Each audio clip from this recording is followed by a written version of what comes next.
You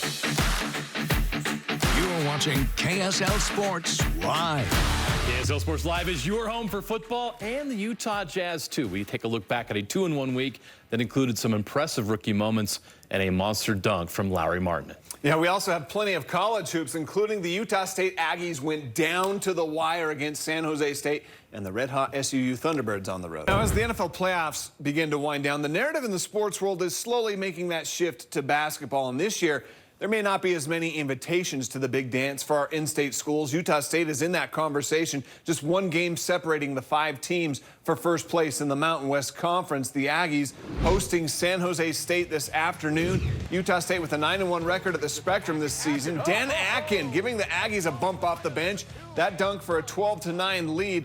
The nation's second leading three-point shooter was ice cold. After missing his first 4 attempts, Stephen Ashworth finally connects, but the Aggies fell behind and trailed 37-30 at the half. In the second half, Ashworth found that rhythm. 3-ball cuts the lead to 7, 40-33. Then at the other end of the floor, Ashworth steals it, runs it up the floor, and you know what he's thinking. Pull up from way back. It's a 4-point game. Next possession, Max Shulga takes a turn, and the Aggies cut it to 140-39. Late in the game, Utah still trailing. Utah State still trailing. Atkin, another dunk to cut the lead to 4, 68-64. Under 2 to play. Down 1. Q Ashworth hits the 3 for a 74-72 lead. No one loving it more than this Aggie fan who definitely downed a couple of second-half bangs, right? Final seconds, tied at 74. Max Shulga drives, draws the foul. He made just 1 free throw, so Utah State has the lead, but the Spartans had the ball last. The shot on the way hits the rim. Utah State survives by a point, 75-74. First place in the WAC on the line in Seattle. Southern Utah taking on Seattle U. Late first half, Tevian Jones makes it a 4-point game. He had 13 first-half points. SUU trailed 36-34 at the break. Second half, Mason Fawcett giving SUU a 42-41 lead, but Seattle's Riley Grigsby got hot, hit a pair of threes to build the lead to 12, and it would go from there. Thunderbirds end up losing by 21. Morris on a switch. Lobs it inside the mark and catches to the rim and dunked it on Zubac. He took a right-hand hammer and he just whacked the ball right there. Oh my goodness, Lowry Marketing. How do you like me now? A lot in L.A. There's a loose ball picked up and a runner on a two-hander that comes off the rim. And the Jazz crowd stands as Utah got back defensively. Sexton on the other end with the finish. Best sequence of the night.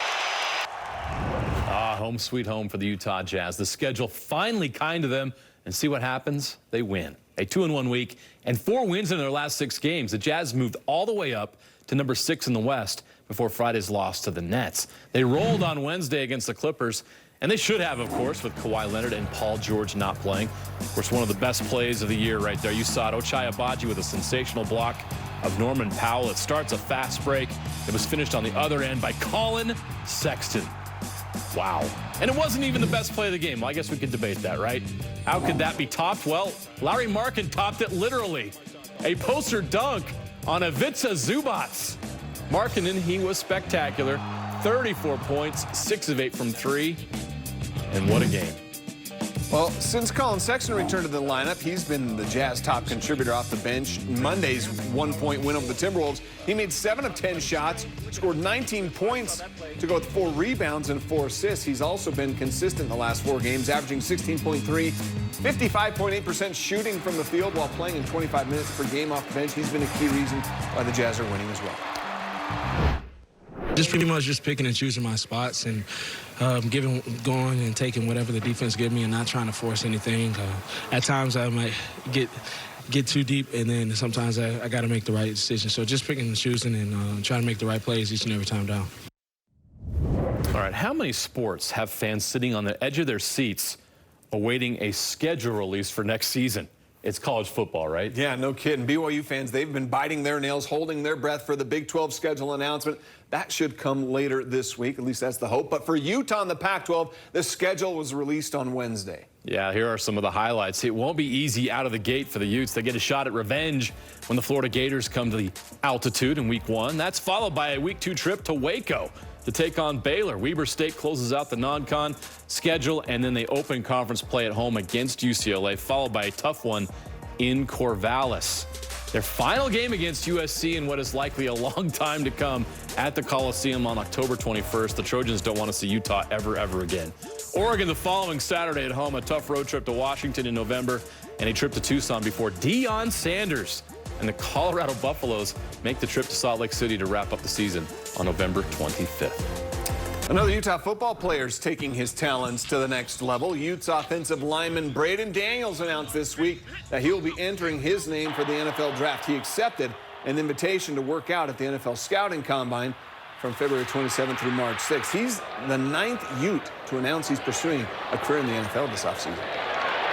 Another star offensive lineman moving on. It's BYU offensive tackle Blake Freeland. He will also enter the draft.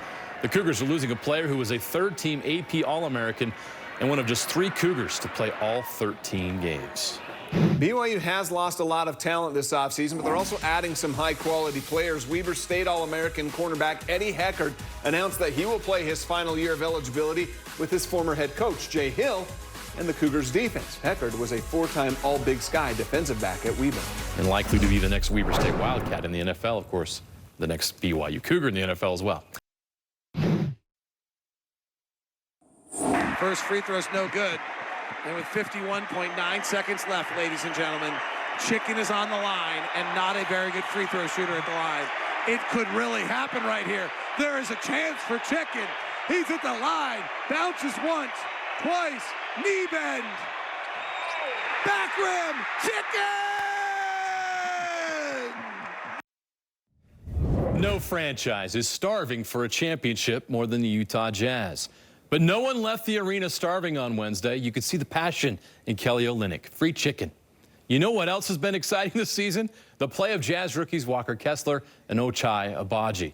They both shined in Monday's win in Minnesota. Walker Kessler became the first rookie in Utah Jazz history to score 20 points and grab 20-plus rebounds in one game. He also became the first NBA rookie to do it since 2014. His 21 rebounds were a career high, and Ochai Agbaji continues to shine and earn more minutes. Again, against Minnesota, he had 17 points and was 3 of 4 from the three-point line in the win. Ochai's averaging over 21 minutes per game since January 5th. The way they're carrying themselves, just even like the way they walk on the court, like they know now and they feel that they belong. All these guys, they do a good job in helping me. The coaches do a good job in helping me and, you know, staying ready and staying focused on the game plan of what we need to do. So right when I'm inserted into it, it's in second hands, it's second nature. And for Ochai, I mean, golly, he's been playing awesome ever since he's gotten his playing time. Like that lob he caught on the baseline in reverse. I can't do that, and I'm supposed to be the lob guy.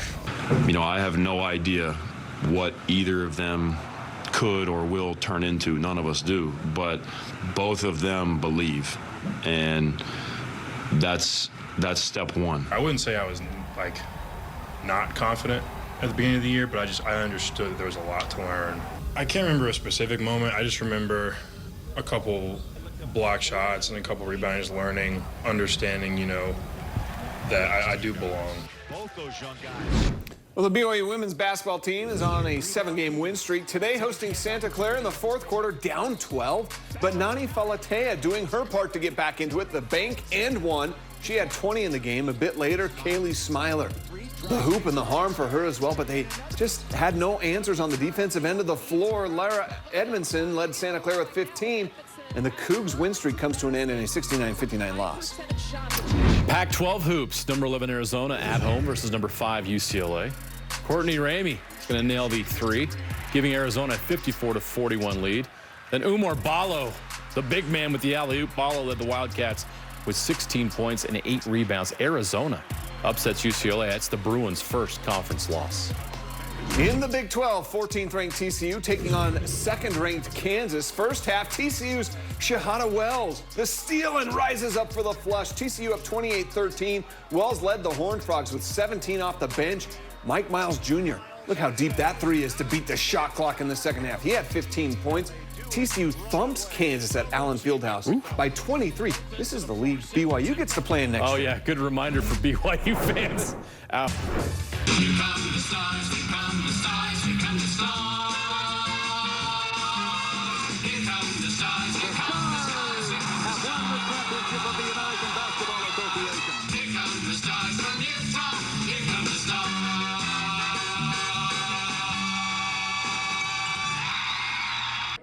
You gotta love it. Thursday night at Vivint Arena, the Salt Lake City Stars wore the old Utah Stars jerseys, a tribute to the history of professional basketball in our state. The Utah Stars came to Salt Lake City in 1970. Members of the ABA, which was arguably more popular than the NBA during that time, the Stars would win the ABA championship 1 year later. The name is back with the Salt Lake's G League team, but if you ask me, those jerseys need to be around full time. They'll be back wearing them again tonight. Love the retro Stars jerseys. All right, now some high school hoops. Several games on Friday. A number went to overtime, including a rivalry game in Region 4, defending champion American Fork visiting Lone Peak.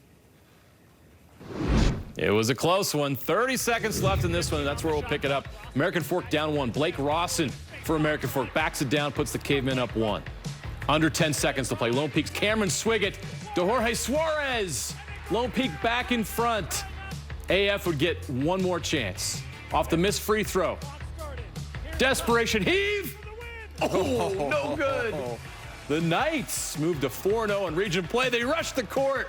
They get a win over the defending champs. Wow, what a game. Top two teams in Region 3, Copper Hills and Riverton, went to overtime this week. In the final seconds of OT, tied at 68, Riverton's Caden Allred. Off the mark, Logan Dunfield, the putback with 0.1 seconds left, and the foul. A wild win for Riverton, 71-68. Tuesday night, Westlake at #1 Corner Canyon.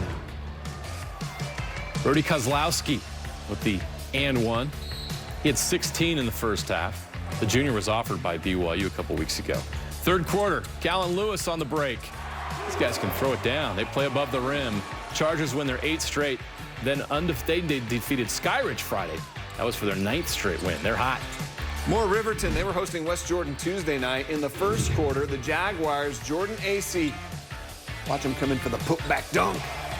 Just a little too much Jackson Krakis here. He led Riverton with 16 points. Silverwolves get that win 59-40. They're 12-4 overall so far this season.